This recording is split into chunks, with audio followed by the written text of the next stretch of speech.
Hello everyone, कैसे हो बच्चों। आज हम हिस्ट्री का 5th लेसन करते हैं, जब जनता बगावत करती है और 1857 और उसके बाद।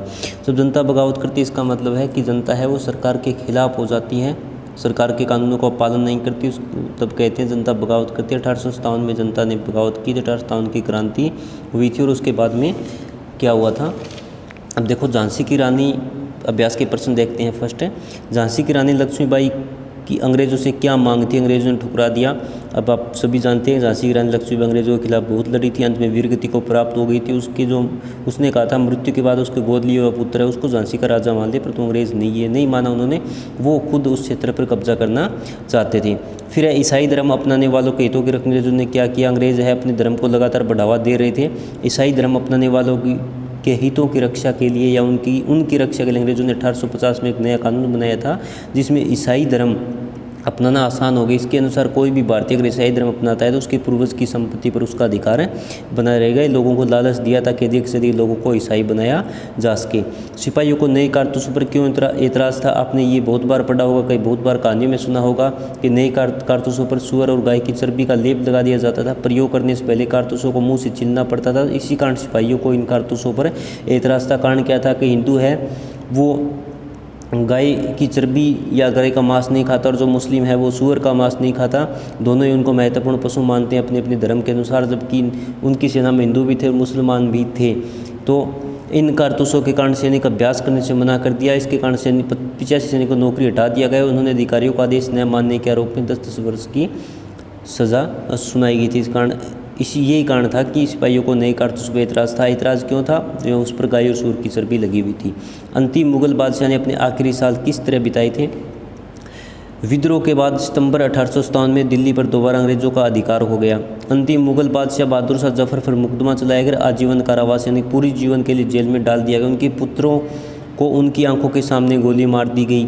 बहादुर शाह और उसकी पत्नी बेगम जिन्नत महल को अक्टूबर 1858 में रंगून जेल, रंगून जो है वो म्यांमार में, हमारे पड़ोसी देश है म्यांमार में है, वहाँ भेज दिया गया। इसी जेल में नवंबर 1862 में बहादुर शाह जफर ने अंतिम सांस लिया, यानी कि नवंबर 1862 में उनकी मृत्यु हो गई। और बहादुर शाह जफर ने अपने अंतिम साल है वो जेल में घुट घुट कर बिताए थे, क्योंकि अंग्रेजों ने जेल में डाल दिया था। फिर है 5वां क्वेश्चन की मई 1857 से पहले भारत में अपनी स्थिति को लेकर अंग्रेज शासकों के आत्मविश्वास के क्या कारण थे। मई 1857 से पहले की स्थिति के बारे में पूछा है कि मई 1857 से पहले अंग्रेज शासक आत्मविश्वास से भरे हुए थे। उनको ये अहम था या वहम भी था कि 1857 के विद्रोह, वास्तव में उनका ये अहम था कि जिसने 1857 के विद्रोह को भड़काया था। कारण क्या था, देसी राजा होता, नवाबों का शक्ति न होना। छोटे छोटे राजा हुआ करते थे। 18वीं शताब्दी के मध्य से ही उनकी शक्ति छीनने लगी थी, सत्ता सम्मान दोनों ही उनके पास नहीं रहे थे। बहुत से देसी जो राजाओं के दरबार में रेजिडेंट नियुक्त किए गए, यानी अंग्रेज अधिकारियों को नियुक्त किया गया, जिससे कि उनकी स्वतंत्रता है वो घट गई थी।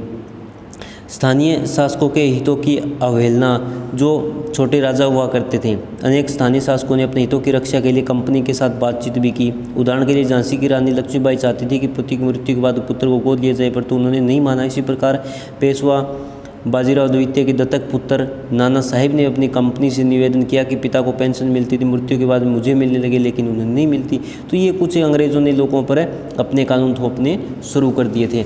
उसके बाद में है तीसरा है अवध का हड़पना। 1801 में अवध पर एक सहायक संधि थोपी गई, धक्के से सहायक संधि थोपी गई, यानी थोपना होता है धक्के से संधि करना। 1856 में अंग्रेजों ने अवध को अपने अधिकार में ले लिया। मुगल शासन की समाप्ति की घोषणा, कंपनी ने मुगल शासन को समाप्त करने की घोषणा कर दी और उसके द्वारा जारी किए गए सिक्कों पर मुगल बादशाह का नाम है हटा दिया। यानी कंपनी अपनी मनमर्जी से कार्य कर रही थी। कौन सी कंपनी, अंग्रेजी कंपनी। जो लोग भारत में व्यापार करने के लिए आए थे उन्होंने भारत में सत्ता प्राप्त की थी। मुगल बादशाह की पदवी से समाप्ति, 1857 में गवर्नर जनरल कैनिंग ने निर्णय लिया कि बहादुर शाह जफर अंतिम मुगल बादशाह होंगे, उसके बाद में कोई मुगल बादशाह नहीं होगा और उसकी पदवी भी समाप्त कर दी जाएगी। बहुत से कारण थे। फिर है बहादुर शाह जफर द्वारा विद्रोही को समर्थन देने से जनता और राज परिवारों पर क्या असर पड़ा। बहादुर शाह जफर ने विद्रोही को अपना समर्थन दे दिया था, जनता पर क्या प्रभाव पड़ा।